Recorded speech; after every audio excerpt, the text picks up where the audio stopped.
on that bridge when people tried to escape from the convention center. And they had been drowning and had no food and had no water for 5 days. And they were trying to cross over from New Orleans to higher ground in Gretna just to get the hell out of New Orleans. And so they find themselves on that bridge. And what do they find? They don't find welcome arms or open arms. They find shotguns and policemen like Bull O'Connor, and they find dogs on that bridge. And that's important because on September 11, 2001, when the World Trade Center came down, I didn't see any guns or any dogs on the Brooklyn Bridge stopping people from crossing that bridge.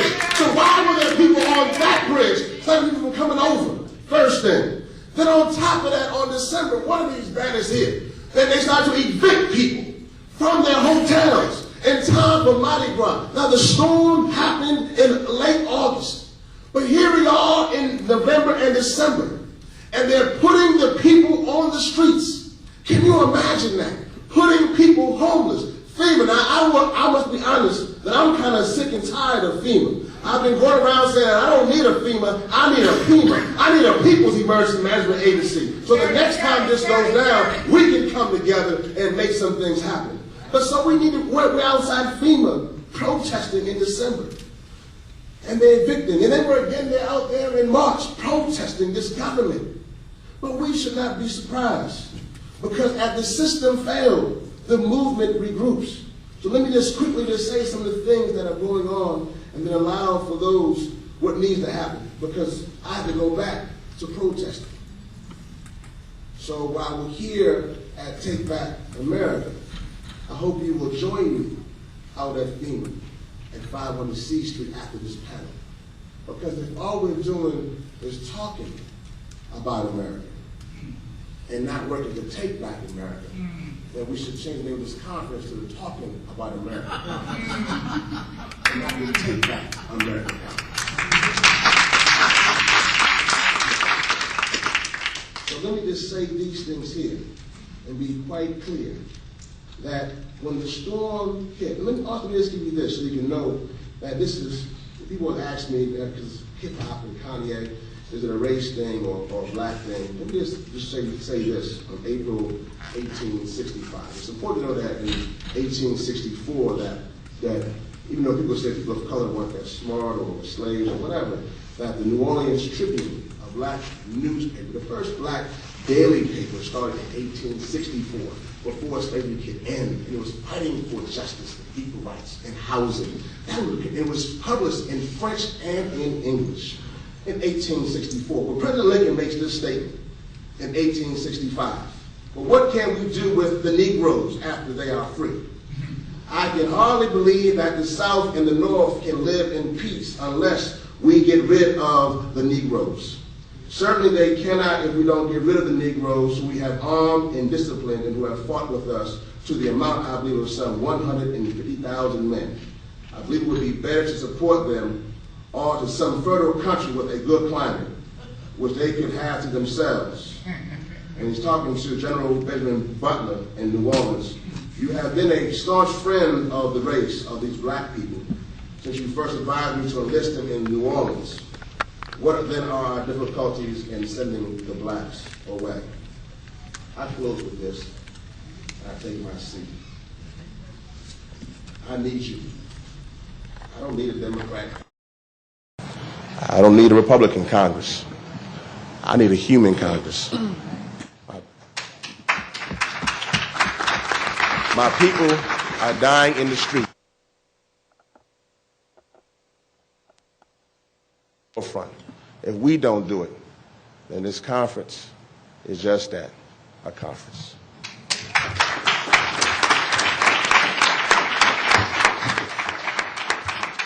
All right, thank you very much. They're rousing 8 minutes. I'd like to bring up next Ms. Tanya Harris from the Lower Ninth Ward, ACORN. Thank you very much.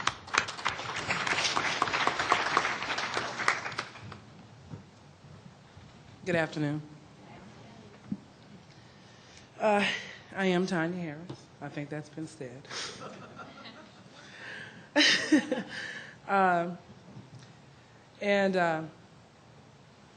My family and I are from the lower Ninth Ward, and it obviously was one of the most devastated parts of the city during the storm. And since the storm, I think that a greater sense of, first of all, the lower Ninth Ward has become a household name around the country. In a city where we weren't even talked about in the city. That's right. We weren't, I don't think the city was aware of the lower Ninth Ward, and that's a part of the problem. That's a part of why we are the most devastated part of the city and why we are slow to return. It's become a household name. As a matter of fact, I've heard people I've seen people throw up their eyes and take a good sigh at the mere mention of the lower Ninth Ward because it's been said so much. But I think that what it does is that it brings to light it brings to a lot of people's minds, and it brings to the public consciousness what's missing, what's overlooked, what's not talked about, what's hush-hush. I've talked to people who have visited the city almost 10 times, I think one man told me, and didn't know what or where our part of the city was. I think that since Katrina happened and since the damage to our portion of the city occurred, and the realization for myself, my family, my neighbors, that it would be a long time before we returned home, I think that it sparked something that was not just missing in the city or the country or around the world, but missing right there in our own neck of the woods. And I think that we kind of fell asleep. I think the country had fallen asleep about social issues, and I think that Katrina sort of woke everybody up. Since the storm, I've been working tremendously hard to bring awareness not just to the lower Ninth Ward and the conditions that existed before Katrina and the conditions that still exist right now, almost 10 months later, but the conditions of the city, something that you didn't see. New Orleans is a tourist spot. Millions of people visit New Orleans, and it's called the Jewel of the South. It has a great history. It has cultural depth.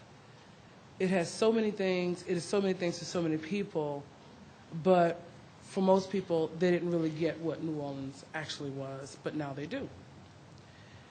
ACORN itself, the members, we've all been working very, very hard since the storm for things that you wouldn't think that in America you need to work for, and that is basic human rights. The right to return and rebuild, the right to a fair election process, the right to jobs, fair housing period.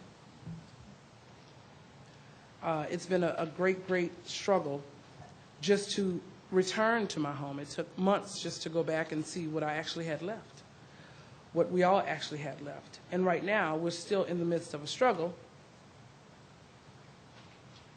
to rebuild.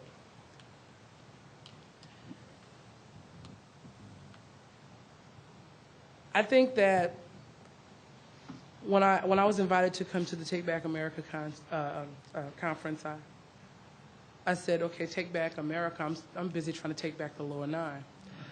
But I think that in taking back the lower nine, in the lessons that are learned through this whole process, I think that we will be better equipped to move forward and take back America. Taking back the lower nine is taking back America. Thank you. My grandfather was a longshoreman. He worked about 35 years on the riverfront of New Orleans. He and his counterparts were a major force in economic development and simulation in the city. They built, he and his friends, in construction, and the laborers in our neighborhood who lived in our neighborhood who were friends of my grandfather. These are the men whose backbreaking labor, whose life, their work built that city. And he worked 35 years, and at the end of it was broken from head to toe, had fallen 35 feet in the ship hold, and lived to tell about it. had probably broken every bone in his body, could hardly hear, and I mean, he was a broken man at the end of his career. He did all of that to have what he thought was the American dream, a piece of the American dream. He got up every day and did what he was supposed to do. He got up 5 o'clock every morning to do what he was supposed to do. He thought that he was purchasing those 3 lots that on Delaware Street in the lower Ninth Ward. Those were his portion of the American dream. He thought that this was his inroad to having that piece of the American dream. And for anybody, I think, to tell my family and families like ours who have similar stories that we can't go back to that we can't rebuild that is no longer a part of our reality, we need to just get over it, is a slap in the face to not only my grandfather, but the hundreds and thousands of men and women just like him who thought that they were buying a piece of the American dream, who thought that they had their inroad to the American dream. Katrina woke us up. We really did think that as property owners, we had certain rights. As property owners, we were America. As property owners, we had the right to return to that property, rebuild that property, do whatever we wanted to do with that property. And I think it woke us up to that fact. And I think that if America doesn't actually take heed and pay close attention and not get tired of hearing what's happening in New Orleans and actually pay attention to what is happening and what is happening under the radar,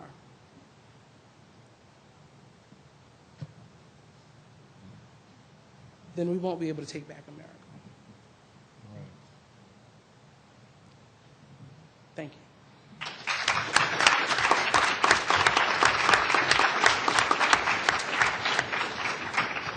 With a minute left to spare, no less, I'd like to bring up President of City Council of New Orleans, Mr. Oliver Thomas.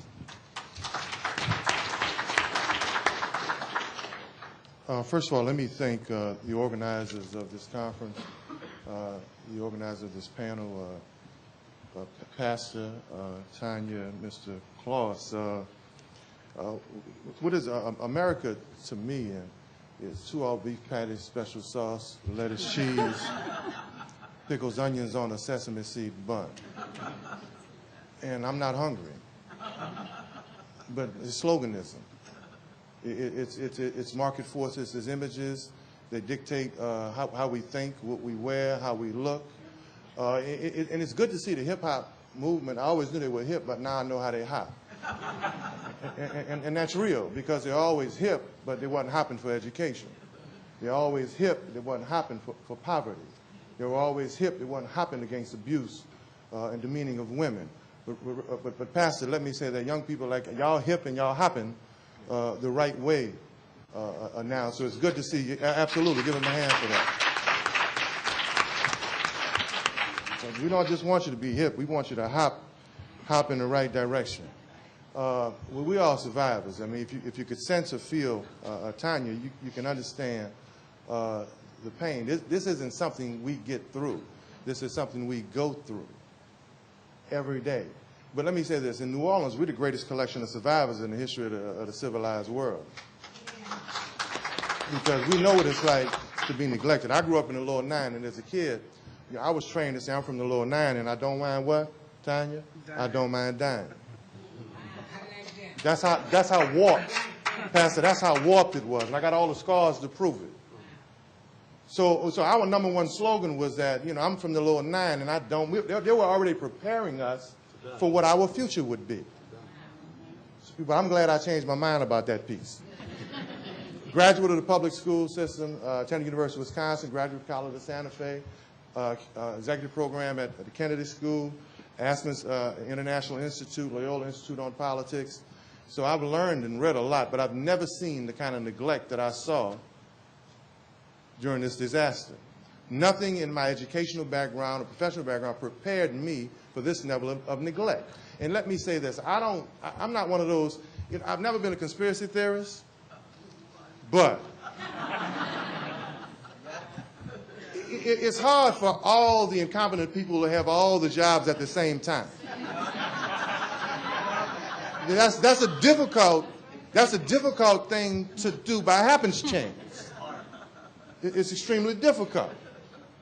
1,577 dead, 300 to 400 still missing, include my brother, cousin, friend, family members in that. So that's what we deal with every day. While you're going about your lives every day, we're missing or losing someone. One of my best friends, as they say, unaccounted for. No, they're missing. We were always unaccounted for.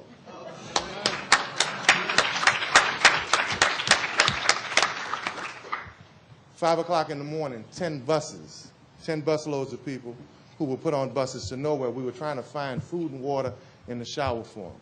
They were turned away from 3 shelters in Louisiana. So it's not just America. In our own backyard. No, you can't come here, I'm sorry. No, you can't. I was on that bridge, Pastor. The piece I did with Ed Bradley on 60 Minutes was about how they were standing there with shotguns on our side in my jurisdiction. You're not even on your boundary. You're on my boundary. That's how blatant it was. Buses lined up outside of LaPlace, 20-some-odd miles outside of New Orleans. Buses lined up for 4 and 5 days, full of food and water that never came into the city. My best friend's wife died the 3rd day waiting on a roof to be rescued. And let me dispel some of these myths. Yeah, we have some gangsters and thugs in New Orleans, but it's a product of what was created by this system. That's right. What's hip-hop? Thinking of a master plan, this ain't nothing but sweat inside my hands, so I dig into my pocket, all my money spent. I dig deeper. What's happening? I'm still coming up with lint. That's right. So what? I start my mission, leave my residence. What do we all think about? Thinking of how could we get some dead presidents, right? We need money. That's right. That's why they created stick-up kids. And they got to pay for all the devious things they did. Some of us, we used to roll up, this is a hole up, ain't nothing funny, stop smiling. Be still, on nothing move but the what? Money. But then Rakim brought it the way it is, but now I learn to earn because I'm righteous. But what does that righteous bring you? Now this is what you all need to think about, Matthew 25 and 35. Hungry, you did what? Fed me. Thirsty, you did what? Gave me a drink. Stranger, you did what? You brought me in. Now, I don't know about 2006. I was hungry. I don't know if I can help feed you, bro. I got mine. I was thirsty. Nah, you got to go drink somewhere else. And if you're a stranger, America, you can't get in. That's right. So to all beef, patties, special sauce, and lettuce, it's slogans. And it's not about the government. You create the ideology in the government. How we live, what we think, how we act. We create that. Washington isn't part of the United States anymore. Y'all don't understand that? Yeah. It's just about your tax dollars. I listen to these, I'm not going to say they were going, presidential candidates and all. Man, I'm so turned off on, well, let me leave that alone.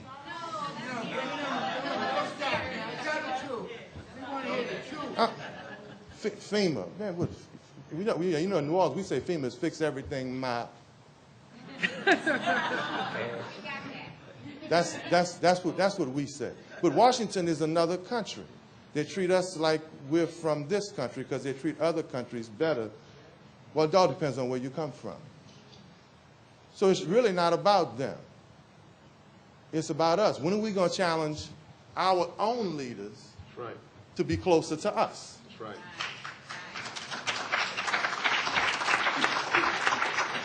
Y'all clapped for some people this morning who neglected my people. That's right. Who let them die. That's right. That's right. Drown. That's right. And you gave them a standing ovation. That's right. That's right. We provide most of the oil revenue and gas, most of the oil and gas for 2/3 of the East Coast. We don't even have revenue sharing. That's right. And mineral rights. They do in Texas and Florida. America's value-based. For poor white folk, poor black folk, poor yellow folk, and poor brown folk. It is value. And the lesser your value, y'all figure that out.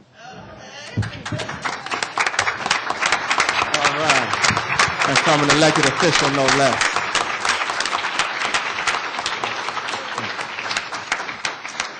So that must mean that Brother Claus is about to blow us off our feet. Well, one thing you know, I follow instructions. That sign says stop.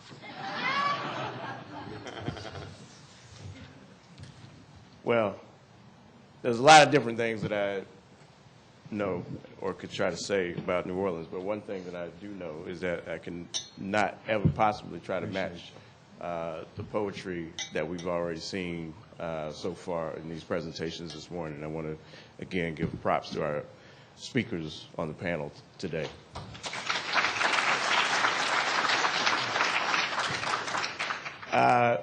You know, and I'm going to try to take a slightly different turn, if I may, and tap into this energy that we've already heard from the other panelists and try to look at, you know, some different aspects of rebuilding going forward, because there is an incredible amount of work that needs to get done. We've heard evidence of that already, and the same stories, I mean, the greatest tragedy, I think, to me, from the many times that I've now been to New Orleans, is to look at what it was in August, what it was in September, what it was in October, what it was in November, December, January, February, March, April, May, and now June, and realize ain't a whole damn lot changed.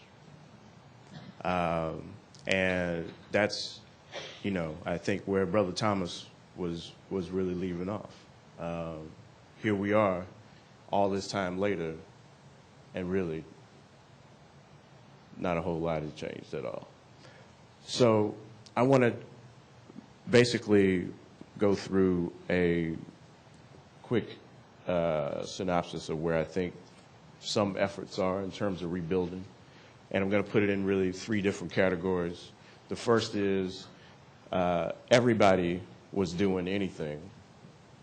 Follow me. Sound a little bit like Rev Jackson on that one. Everybody was doing anything. Somebody was doing something. And I would say at this point, nobody is doing something bigger. That's key on the end. Everybody was doing anything at first, right? Red Cross, concerts, rocking the Kanye Was Right T-shirts, any kind of thing that was popping off, whether it was, you know, on the non-political front, or if it was just good charity or whatever, people opening up their homes, you know, we would see it every day, right? Every day, the coverage and the attention and the way the folks felt like we got to do something. And they did. Everybody was doing just about anything, right? And for a moment, that was a beautiful thing. But then we sort of moved into another phase, which I would call somebody was doing something. And this is where we started to get into, I think, some real work that actually started to happen. You know, you start, you know, the lights cut off and, you know, the telethons and the marathons are over and all of that, and you start to get to a core of folks that are actually trying to bear down. And actually, the folks that are here with us, ranging from ACORN to folks like IAF and PICO and the Hip Hop Caucus and the Interfaith Committee for Worker Justice and the Advancement Project and the NAACP, the National Baptist Convention, Oxfam America, MIT, LSU, you know, you can go on and on, of folks who were really starting to get serious and bear down on one aspect of the Katrina diaspora issues. And, you know, that was good. But to be honest, because we're all progressives here, right? Allegedly. We're all talking about taking back America. And as Tanya said, if we're going to take back America, it means taking back the Ninth Ward first. The problem, I would have to say, is that a lot of that energy was and is diffuse. A lot of good work going on. A lot of folks trying to do good things, very well intentioned. But it is in no way, I would say, coordinated. It is in no way with regard to what are we doing in the collaborative. It is in no way with regard to what is it that the people want. And so that aspect of it is very frustrating. And, you know, and I'm not going to sit here and act like in front and act like, you know, I'm not a New Orleans native, you know, I'm not, you know, Mr., you know, whatever as it relates to Katrina, just a brother that happened to be in an institution that said, hey, there's stuff going on, see what you can do. And so in that time, what I have found is that there is a substantial amount of work to get done on all levels, and it really requires, you know, the progressive movement to get serious about it. I mean, I think, you know, the phrase America's test is nice, but it's really, it's the progressive community's test, you know, because that's really, I mean, we could go on about, you know, FEMA and Bush and so and this thing getting cut off, or, you know, but, you know, there's so much potential in this room and many other rooms to actually get something done that, you know, we're right now, I would say, our own greatest enemy. And it's a thing that I like to refer to at times as a progressive industrial complex. If anybody understands what I'm talking about on that front. Right. And it's time to dismantle the progressive industrial complex if we are, in fact, going to really try to get something done in a place like New Orleans. It's just that simple. And I want to lay out at least a few things to think about going forward. At SEIU and working with our partners in the Change to Win Federation, we've thought about at least 4 fronts that have been of great concern. Number one, of course, has been work. But you can't think about work in the abstract, and you can't think about training in the abstract. You got to think about the whole person. When they try to come back home and are trying to get a job, that's just one nice piece of the puzzle, but it is nowhere close to the whole puzzle.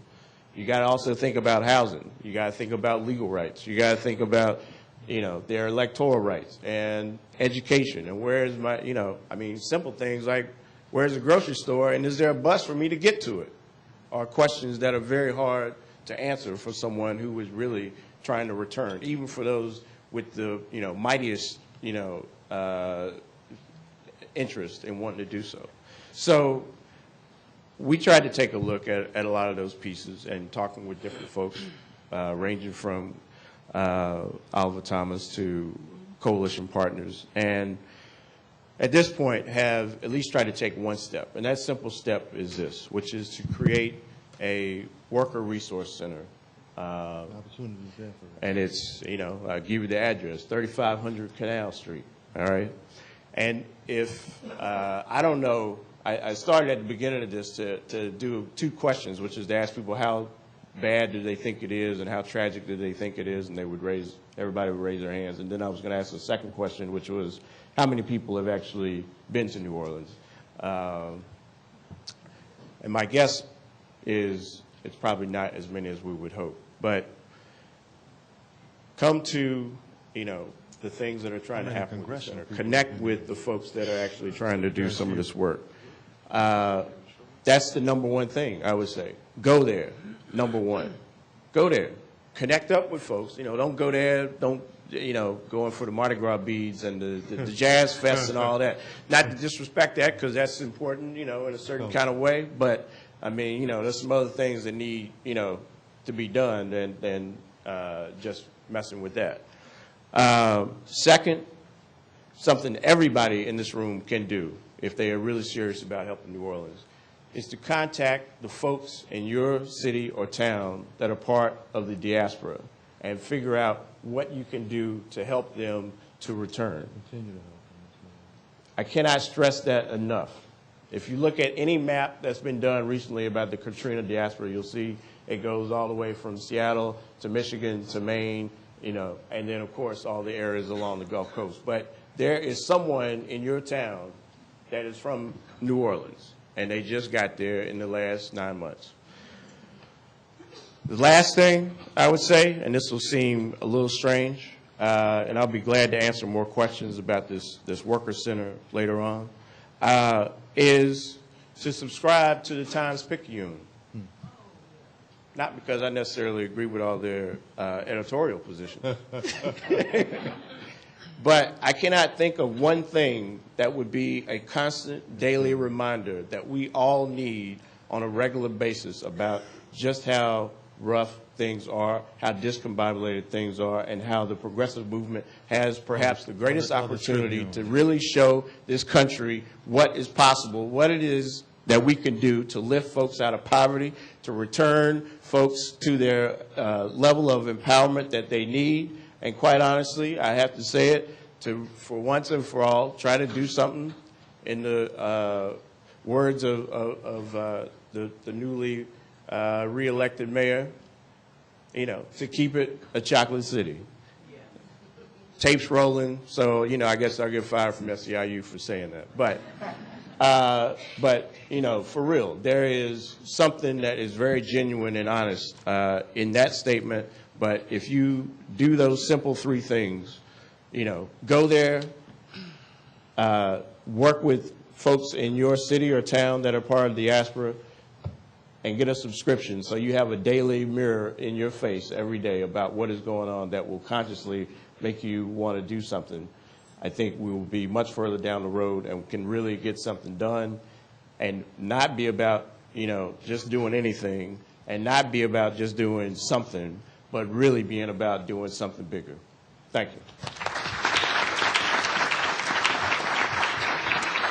You can get a copy of the Tribune and the Weekly, too, so we don't want to, you know, there are a couple of other newspapers, that the Tribune and the Weekly, a little different slant. That's right. I believe there were some cards that were passed out for people to write questions on. If we could have those brought up. We don't have a microphone to take questions from the field. So if I could get some of those, we'll do a couple of questions and then have some closing statements, maybe about 3 minutes each. They didn't pass them? Okay. What we'll do, I'll repeat the questions so that they can pick it up for the filming. So there's a hand back over here, the gentleman with the glasses. Yes, I just wanted to say, I'm a 9/11 activist, and I want to say that for the people who are concerned about issues of race, Cynthia McKinney of Georgia wanted to speak to this conference, and she was shut out. She was shut out from even having a table at the conference, and the Brucey's even had a table. So anybody who's concerned about that should look into it, and if they want to know about 9/11, I'll talk to them about that personally. Thank you very much. Can I actually respond to 9/11?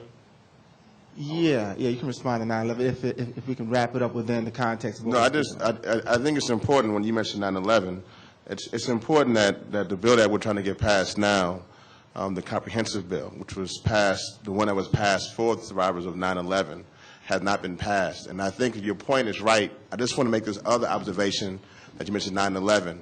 The Super Bowl after 9/11, there was the two towers that went up during this halftime show, and they had all the names of all the people who died in the towers.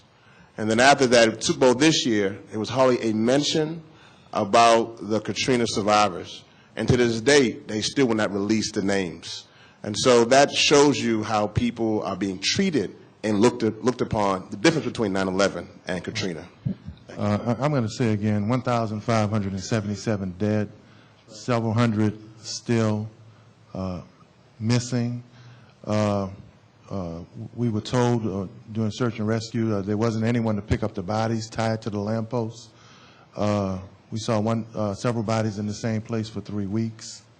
Women and children drowned, heart attacks. How would you like to live? Have elders in your family who you've always heard them say, you know, I want to die at home. Being in Montana, Seattle, when their only dream is to be able to expire in the place where they live. 9/11, we had 90,000 businesses that were affected. We don't have a grant program for any of our businesses right now. 9/11 had the victims and survivors funds. We have not gotten a dime as of yet. I'm a hurricane survivor, Betsy. Stayed on top of my roof as a kid till we were rescued, lived in a shelter with my family until we moved in with my aunt who had 11 kids. We asked our mama to go back to the shelter. Auntie had so many kids. Why didn't they fix the levees when it broke then. That was 40 years ago. So if the levees don't break, many of my family members are still alive. So, you know, my mother said, all of you need to understand, my mother told me something a few weeks ago. She said, why do they keep trying to make us feel like this was our fault? That's right. We have, wait, hold on. There's a gentleman in the black, this woman with the white blazer, and then you with the green, and I see you there with the ACORN. I have a question, but I just want to say I think it's interesting how we're going to spend $1 billion to build a big wall across our southern border. Can you speak louder so make sure we get it on the camera? Yeah. I just think how it's interesting how we're going to spend billions of dollars to closing our southern border to keep people out of our country when we couldn't spend billions of dollars to keep a wall to keep the water out of our country.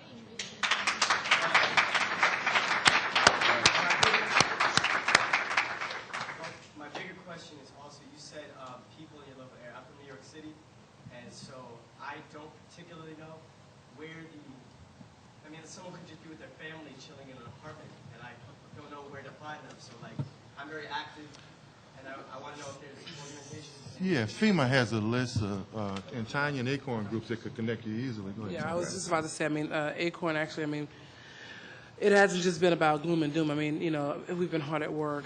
The first thing we did was start organizing the shelters, and from that, we pulled the ACORN Katrina Survivors Association, which is about 7,000 members strong at this point. And we have offices all over the country, including in New York, that have worked with Katrina survivors, that have mobilized them. Because this is about empowerment. And this is not about anybody walking into New Orleans and dropping down and actually making stuff happen. The residents are right now making things happen because there's been a lack of interest from the federal government. And so the Katrina survivors, check with your local ACORN, see me after the meeting, because we have contact with thousands, and actually I think it's more than 7,000 at this point, thousands of residents who are evacuated. We'll take a comment from Wyatt, and then we'll go to the next question. There's also, just as a resource, a website called New Orleans Network. In addition to any of the groups here, but New Orleans Network tries to track the activities of different coalition partners and groups, survivor groups, around the country. Started by the League of Young Voters, actually, but they do very good tracking of what's happening around the country. So we have a question right here. Yes, somebody who tried to work with some local people who were brought here by the mayor. I just want to make a comment that we really had to work to keep the attention of the city on the people that they brought here and provide services for them as they decide whether to stay or to return. But I did have a question for the council member. I wonder if you could talk a little about the planning scheme for the city and who's in charge of that. Yeah, The question was about the planning process for those who didn't hear. I got some issues with that. I got issues with everything. The mayor commissioned the Bring Back New Orleans commission that put together a plan. The governor commissioned the Louisiana Recovery Authority, which was to put together a plan. But all the signals we get from the federal government is it's a moving target. So once you submit a plan, then they want an addendum or something else to the plan. So every time you have a plan that you put together, then they want something else added to complete the funding cycle. So now they want a strategic land use plan to be submitted to the plan. Now, why is that kind of goofy or cuckoo? That is because every city qualifies for federal funds based on your population formula.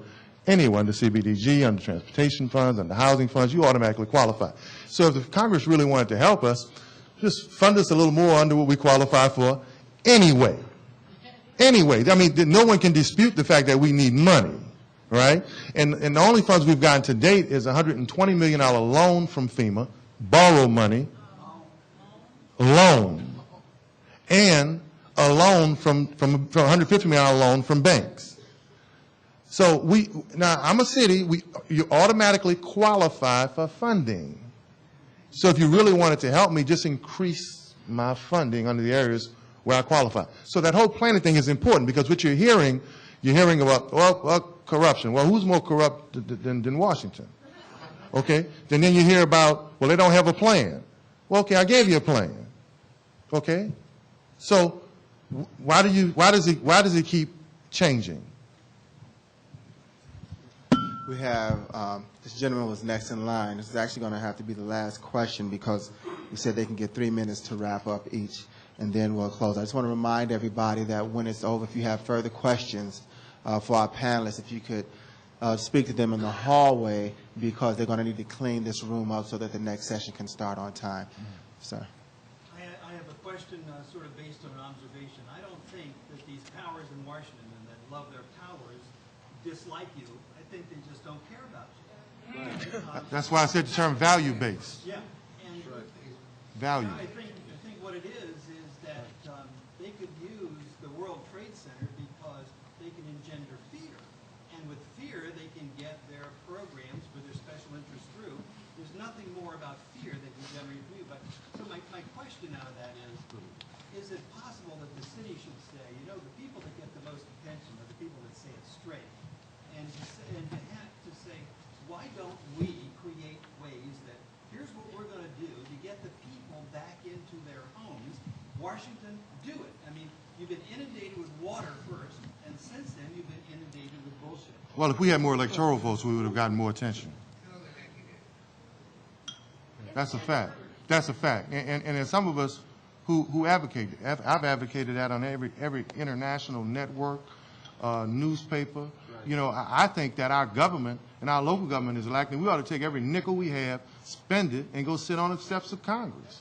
Well, every piece of debris, you know, they're talking about cutting off funding for debris removal. Well, guess what? People are just coming back home. So, you know, and we're broke. Well, let's fill up the dump trucks with the trash and dump it on Pennsylvania Avenue. But, you know, that's the kind of stuff, you know, that's the kind of stuff I think, we ought to do. Because, you know, if you hit me, I'm going to hit you back. You know, I'm going to turn the other cheek, but I'm going to hit you while I'm turning it. All right. Yeah, they missed the deadline. Yeah. After the Corps predicted that the levees will be ready by June 1st. Let's go ahead and move to our closing remarks so that we can make way for the next session. If you don't mind, we can start down with the start. Want to go this way this time? Is that all right with you, Wyatt? Yeah, that's cool. All right. So I just want to come back to this idea of a worker resource center. We hope that what this will be is the beginning of a lot of different things. First is just a general sense of hope, because it is a physical space. It's not a virtual worker center. It's not a, cyber worker center. It's not a, it is a physical space that can inhabit a lot of folks. And the idea is that it will not only be for training, but will be a hub where other coalition partners are actually there physically, having office space, right, doing programs together, that kind of thing, that are focused on all of these fronts that I made reference to, be it housing, legal, electoral, civic participation. We actually think it's even an opportunity to, for the first time, really talk seriously about black-brown unity really from the ground up, because if you're aware of some of the other dynamics taking place in the economy in New Orleans, is that there is an incredible immigrant migration happening there, and then at the same time, though, we have this 250,000 people spread out still outside of the city of New Orleans who need to return and be prosperous in their own communities again. So there's a tremendous opportunity there. I don't want to, burn up a lot of time on plugging that, but I just think, particularly for this crowd in this room and folk who, basically want to say I'm a progressive and I want to do something in New Orleans, well, that's a very tangible thing that you can do. And that's one of many things that can be done.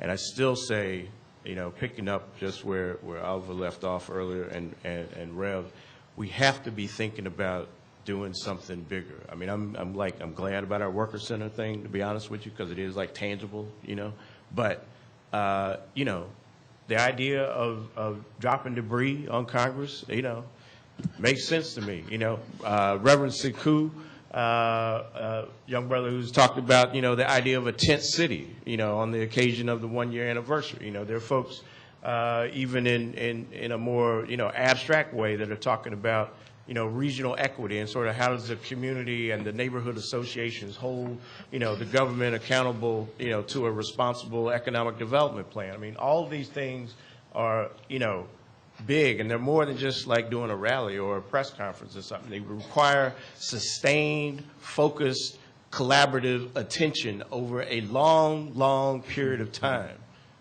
And that's what we got to be about. Councilman?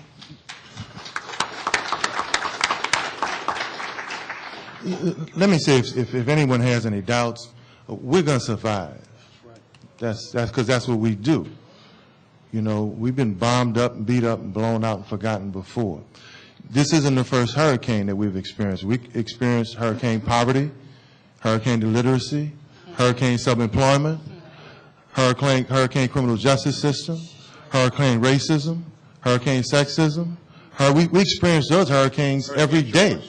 Every day.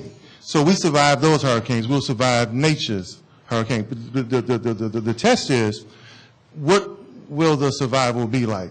What people have to understand, in America, for African Americans and women and others and poor whites, we know we survive, but we don't live. I always tell people whenever I talk about culture in America, survival for us is you're grasping for breath every day. But people who live, they go through stuff and they sigh. They say, oh, okay, I'll get over it. Because they know how to live.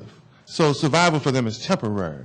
So we're going to be okay with survival. But what will the quality be at the end of the day? Or at some point, will you all help us be able to live? And let me make it makes economic sense for you all to be engaged with us. We provide your oil and your gas, billions and billions of dollars. If that port of entry is not there, you're going to pay a lot of money. You think you're paying $3 a gallon right now. It'll be a lot higher. You won't be able to heat your house in the winter. So your culture, music, Wynton Marsalis and from Louis Armstrong and Lillian Bootey and all of those great jazz artists. The food. Now, y'all know our food tastes good. If you don't like nothing else about us, excuse me, if you don't like anything else about us, you like our food. But now I want to make it personal to people, because everybody looks at helping somebody as being so big. I told bankers one day, I said, your kid's on dope because y'all trying to get that extra hour at the bank. If you forget that extra hour at the bank and go spend some time with your kid wouldn't be buying dope from my kids. But that's what we're doing in America now. But to make it personal, I think it was Confucius or Lao Tzu who wrote, if there's righteousness in your heart, there will be beauty in your character. If there's beauty in your character, there'll be harmony in your home. If there's harmony in your home, there'll be order in your nation. If there's order in your nation, there'll be peace in your world. Started with you. Individual. How do you save the world? One world at a time. It don't have to be that massive.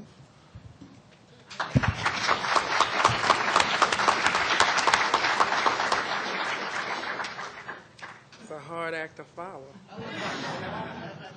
I've been following you all these years.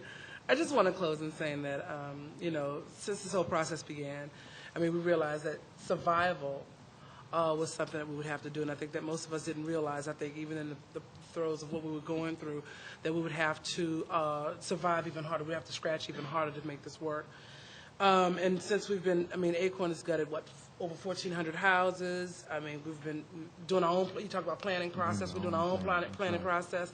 All of these things, we had rallies, we have meetings, we're even affecting policy. But that is actually the resonance. I think that that's really the key, and what you just said is absolutely key, that people taking responsibility upon themselves to say, look, damn it, I'm going to change my world. You're not going to do this to me. Empowering themselves. That is what has actually, even the smallest amount of change that you see in New Orleans right now, that's where the smallest amount of changes come from. People empowering themselves, people actually doing things in a capacity. All of these things that we've done, we've gotten no help from the federal government. Most of my neighbors and people in our community have gotten little to no help from the federal government. I think that we get it at this point. I think that we know what's going to happen. Exactly. We understand that. But what we don't, we understand that to take the next few steps, it's going to take a lot out of us. But at the same time, ACORN, the residents are actually positioning themselves to scream a little harder to those in Washington. Reverend Yearwood, you're doing your thing here, and I'll be doing my thing in New Orleans to make sure that they hear us and that our voices are heard. Empowerment, organizing ourselves. I think that's really going to be the key. That's going to carry us through this whole process, because it is a long-term process. It'll be 10 to 15 years before New Orleans actually, and particularly our neighborhood, looks the way, or resembles its former self, or even tries to look like a community again, and function as a community again. And I think that it's going to take people actually organizing themselves, empowering themselves, and actually educating themselves about the political process and knowing their rights, and not feeling less than, and not taking the nation's perception of them being less than upon themselves and going forward with that, but actually understanding their rights, understanding that they can be empowered, understanding who they are and their worth in this country, and moving forward with it.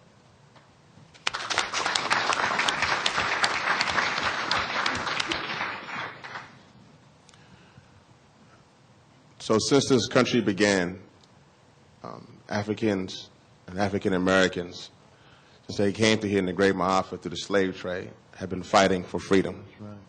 And the great thing about that process in slavery, they were white people and Indians who joined them in that process. The Civil Rights Movement came, and we were joined together in that process. And in Jim Crow, we came together.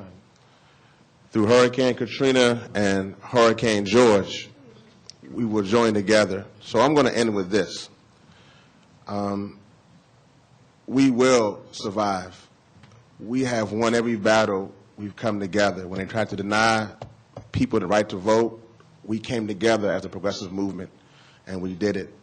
When we came together on other aspects, we did it. So I would like for everybody to stand up.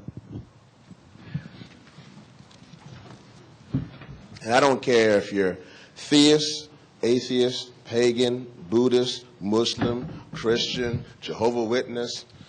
I don't care, because today what we're going to do about the Take Back America is be human. I need us to touch too. So you need to reach across the aisles and hold your neighbor. Because the one thing that we found out is that when the lights went off in the Superdome, everybody looks the same in the dark. Everybody looks the same. We're going to take back this country. It's not going to be from speeches up top. It's going to happen here. Look around this room. Black people, white people, Latino people, male and female, straight and gay, human beings, young and old. We're going to take back America, but we got to do this thing together. Right now, there are people down at FEMA protesting because they're going to make 30,000 people homeless. There are soldiers who are dying in the desert for an unjust war.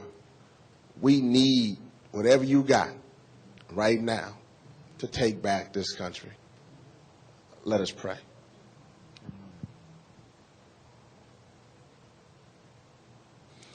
Almighty, first and foremost, we ask you for your forgiveness. We've been here now for a day and a half talking about Take Back America, but we haven't taken time to just talk to you. Our people and young boys and young women are dying in the desert. The Iraqis have lost everything. My God. They're starving in Darfur. They're killing all throughout Africa. The people here in this country have been displaced by what was natural, but now what has become unnatural. They're committing suicide. They're losing hope. We need your power right now. So your humble children on this little blue planet that just kind of rotates throughout the world, we ask you right now to empower us, because there are people on this planet, Almighty, who want to reign by fear and reign by greed and reign by unjust. So right now we ask you to lift the people up black people and white people, yellow people and brown people, straight and gay, Christian, Muslim, Buddhist, even those who don't even believe you, all your children. Lift us up right now so we can have organized people, not organized money. We need you right now. We need you right now to empower us, to be firm and to be powerful, to speak truth to power. We need you right now for the Steve Bradburys and for the Daniels and for the councilmen and from SEIU and for every organization gathered here and for PDA and for Hip Hop Caucus and whoever's here. If it's a freedom fighter, we need you right now. It's truly time to take back America. This nonsense has got to stop right now. There are babies who are dying in the street of hunger. There are babies who have been evicted from homes. There are babies in the desert of Iraq. We need you right now. So we join together as a powerful progressive force to speak truth to power, to do what has to be done. Give us the fortitude of Malcolm. Give the power of Martin. Give the spirit of Harriet Tubman. Give the spirit of John Brown. Give the spirit of all the ancestors. But now in the 21st century, speak truth to power. We can do it. And we will do it. We must do it. Or we will not see a 22nd century. In your name we pray. Amen. Thank you.